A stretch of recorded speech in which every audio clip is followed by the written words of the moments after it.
The bond between mother and daughter Amara was born under the brightest full moon Afolu had ever seen. The village elder Olumide declared that this child was destined for greatness. Yet, for all the praises showered upon her, Amara's bond with her mother, Ife, was the strongest part of her identity. Ife was a healer, known far and wide for her profound knowledge of herbs, spiritual remedies, and the ability to commune with the ancestors through dreams. Her wisdom was like an unspoken language in the village. Growing up, Amara learned from Ife every single day. She would sit at her mother's side while she prepared the potions and ointments, watching her hands move with grace as she worked her magic. Eve taught Amara not just to heal, but to love, to listen to the earth and to trust in the spirits. But there was something Amara didn't quite understand. Her mother's insistence on the balance of independence. Eve, having grown up without her own mother, had learned to stand alone, and she was determined that Amara would do the same. Still, Amara struggled with this. Her heart, soft and tender, clung to the comfort of her mother's presence. Tea spirits whisper. One day, while gathering herbs in the forest near the village, Amara encountered an old woman with an air of mystery. The woman, Adama, was known as one of the village's spiritual guides, though she rarely spoke to anyone. As Amara approached, Adama turned to her with a piercing gaze and said, "You have much power in you, Amara, but it is held back. The spirits are waiting for you to find your own path." Amara, unsettled but intrigued, asked, "What path do you mean, Adama?" Adama smiled faintly and replied, "The path of the dancer. The path of the healer who can stand alone, yet is part of everything. The spirits will teach you. Trust them." Amara, unsure of what to make of Adama's cryptic words, left the forest that day with a renewed sense of determination. Little did she know that encounter would change her life forever. The annual healing dance months passed, and the village's annual healing dance was approaching. The dance, a sacred event that celebrated both the Earth's cycles and the village's connection to its ancestors, was the highlight of the year. For the young girls and boys of Afolu, it was a rite of passage. Each year the children were chosen to represent the next generation, to dance in the circle of life and declare their readiness for adulthood. Amara, now at the cusp of adolescence, had never danced in public. The thought of being the center of attention, of stepping into the circle alone, terrified her. She felt safe and whole only when she was near her mother.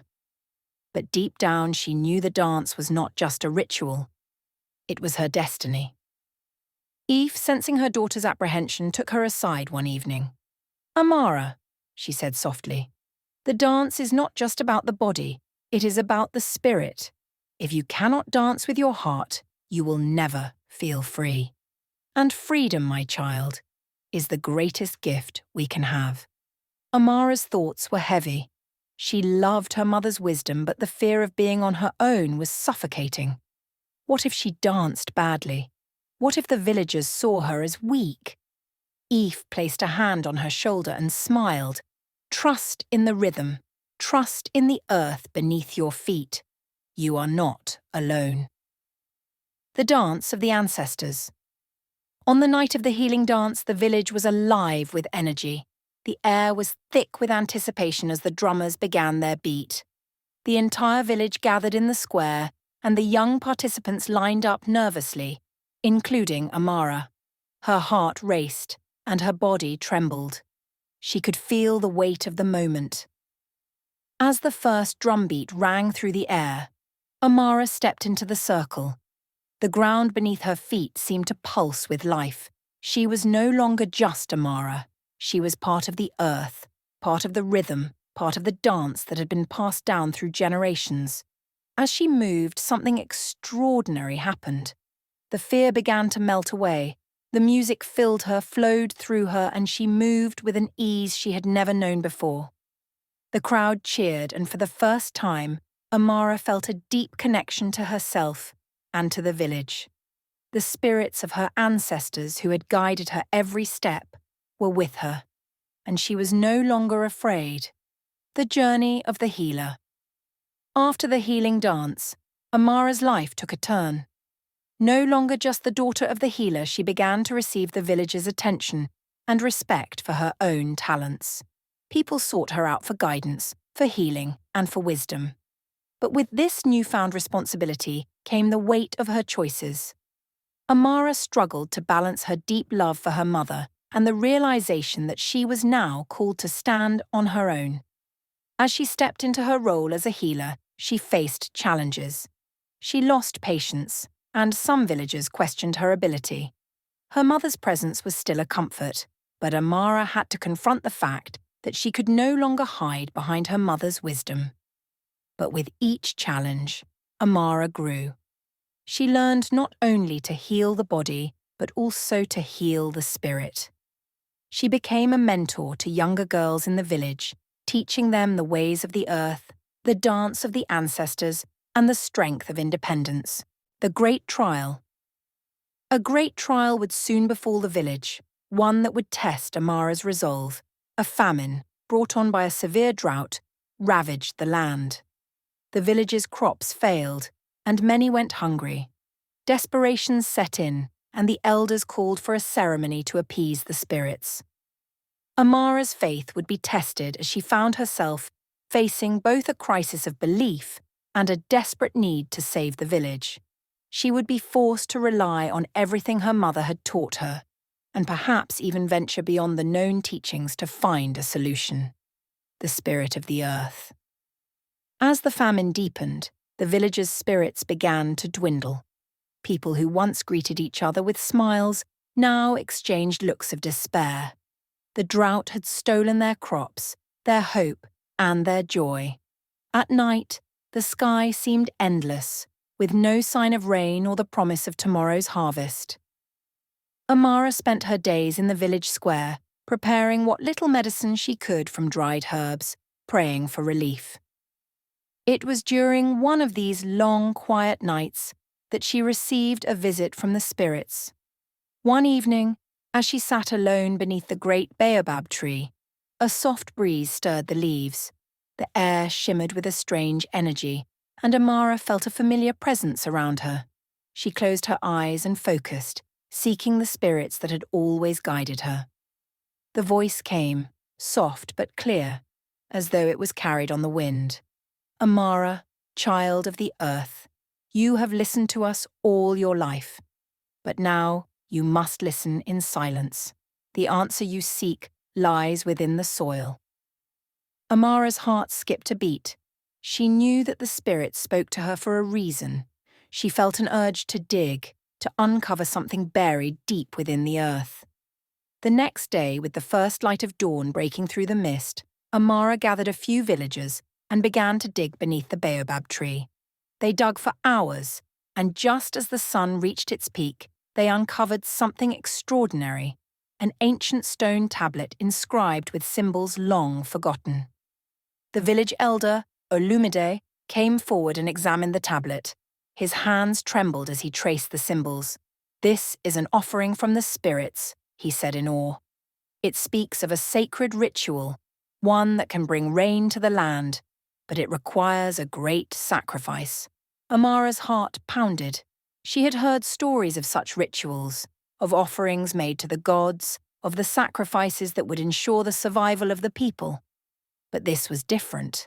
This was not just about appeasing the spirits. It was about uniting the villagers, about giving them hope when there seemed to be none left.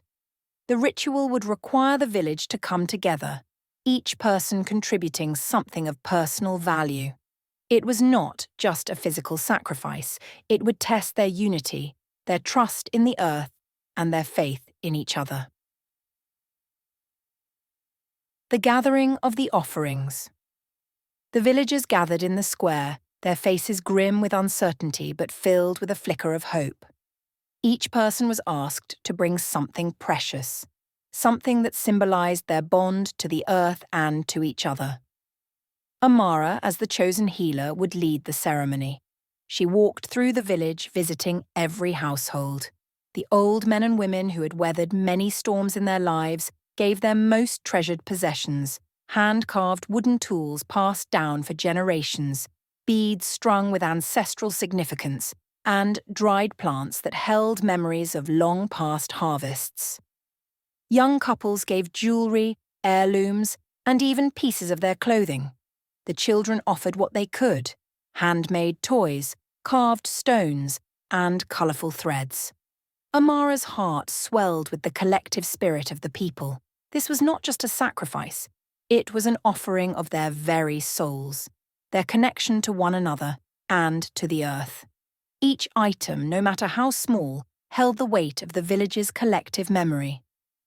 That evening, beneath the baobab tree, they began the ritual. The elders sang ancient songs, their voices rising like a chorus of birds, while Amara led the villagers in a dance that had not been performed in centuries. As they danced, the wind grew stronger, and the ground beneath their feet seemed to hum with energy. Amara felt the earth shift, felt the spirits respond.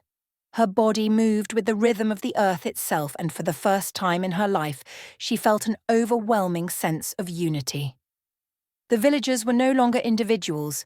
They were one, bound together by the dance, by the sacrifice, and by the love they shared. The rain comes. As the ritual reached its climax, a silence fell over the village. The drums ceased, and the chanting stopped. The air was still, heavy with anticipation. For a moment, it seemed as though nothing had changed. Then, just as the first stars began to twinkle in the night sky, a single drop of rain fell from the heavens. It was followed by another and then another, until the sky opened up in a torrential downpour. The villagers cried out in disbelief and joy. The earth had answered their call, and the rain came, not just to quench their thirst, but to restore the bond between the people and the land.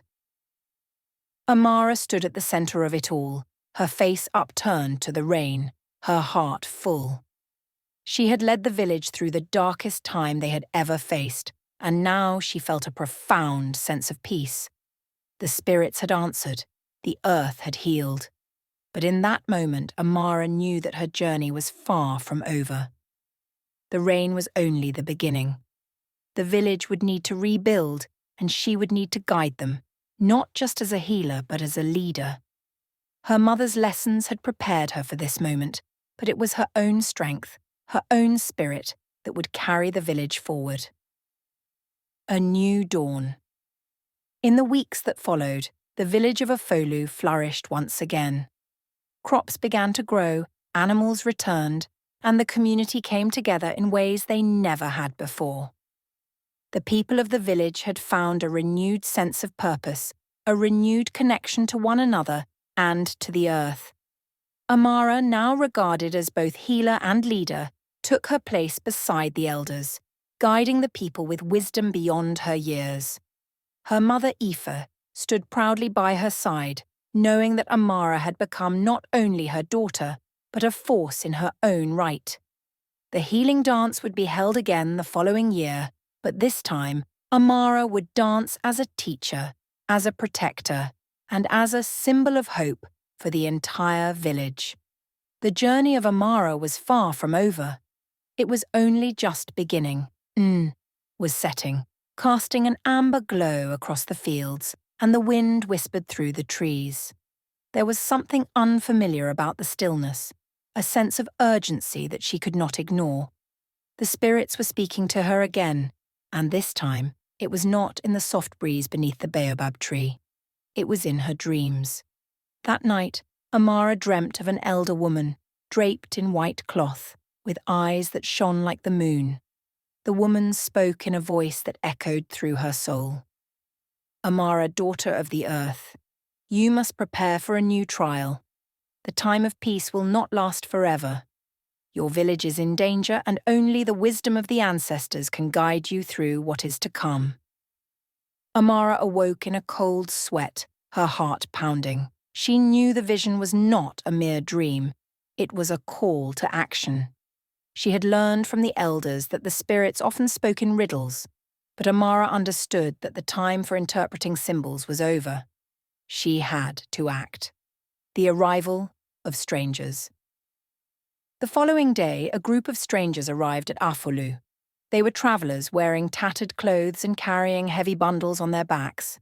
They were unlike any people Amara had seen before, their skin a shade darker than her own, and their eyes filled with the weariness of long journeys. Their leader, a tall man named Nuru, introduced himself with a solemn bow. "We come from a village far to the north," Nuru explained. "Our land has been ravaged by war and famine. We seek refuge here, if you would accept us." Amara sensed something unsettling about Nuru's words.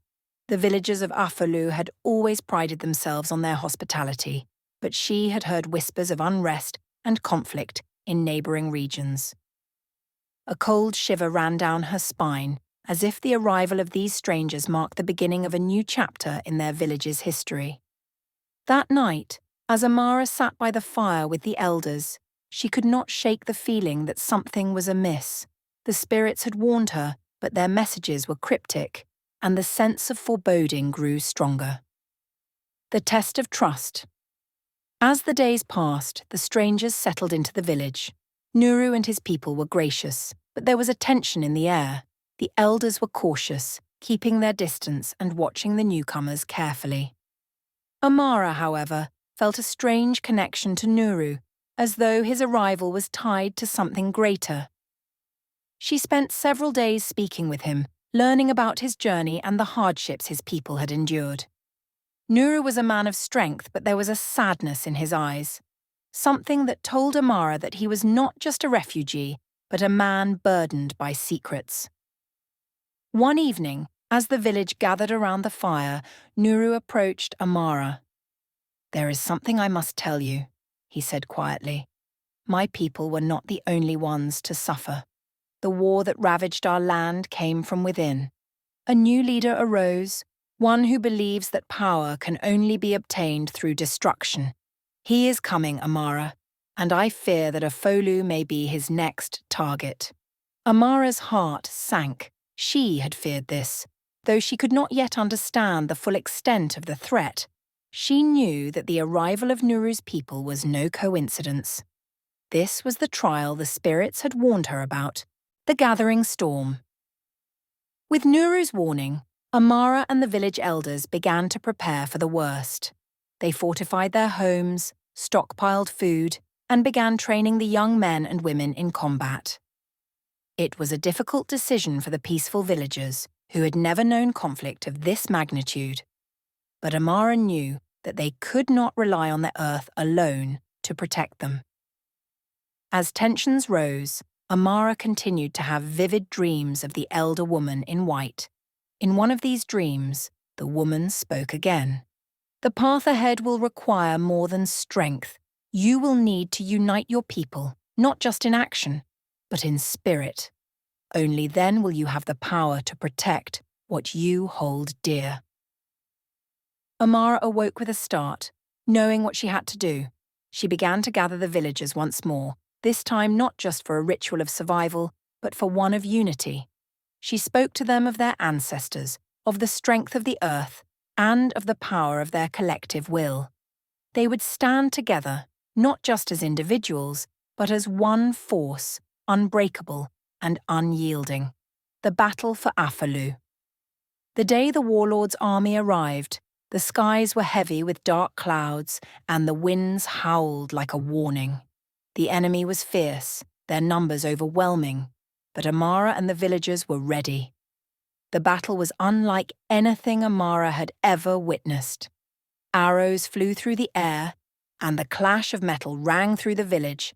But despite the odds, the villagers fought with a fierce determination, united in their belief that the earth and their ancestors would protect them.